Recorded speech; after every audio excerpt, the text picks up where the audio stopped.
I think the idea of a CMO League is great because it allows, being a CMO is quite a lonely job, and we're all confronting kind of new challenges to which none of us had the answer.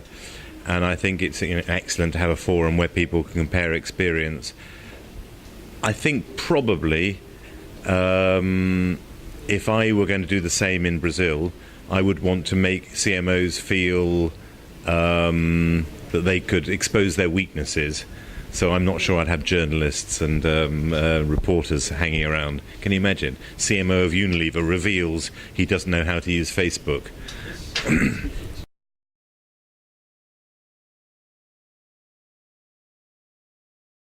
The first and most important message is, however much you fear the stuff, however much you despise it, however ridiculous you think it is to post on Twitter what you had for breakfast or to like some trivial story on Facebook, just for the sake of your own expertise, use the tools, practice it, try them. Before you criticize them, at least have a go.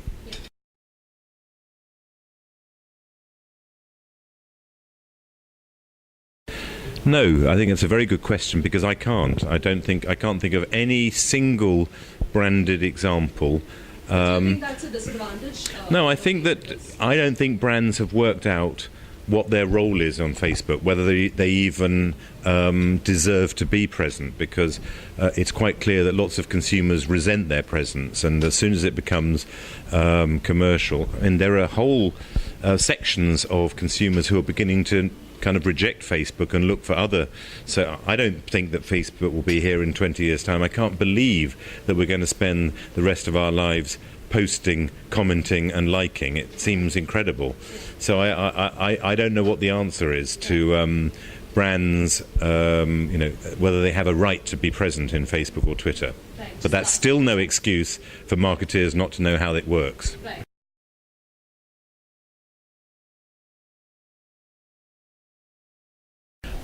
I think that brands, a bit like people, need to behave with authenticity. I think as there is ever more access to the truth behind the facade, I think that you need to have your house in order.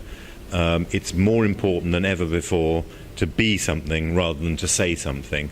And so one of the great things about digital media and the technology that allows consumers to get behind the facade of brands is that you can't lie, you can't pretend. You have to behave in an authentic, honest way.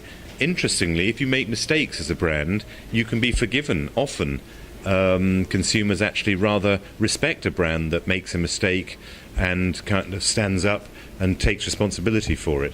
So I think authenticity for brands is the future.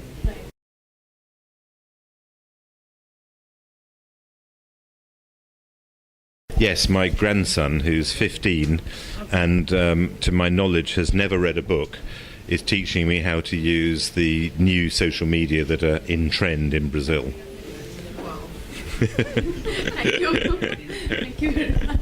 Thanks very much. Thanks so much. Thank you.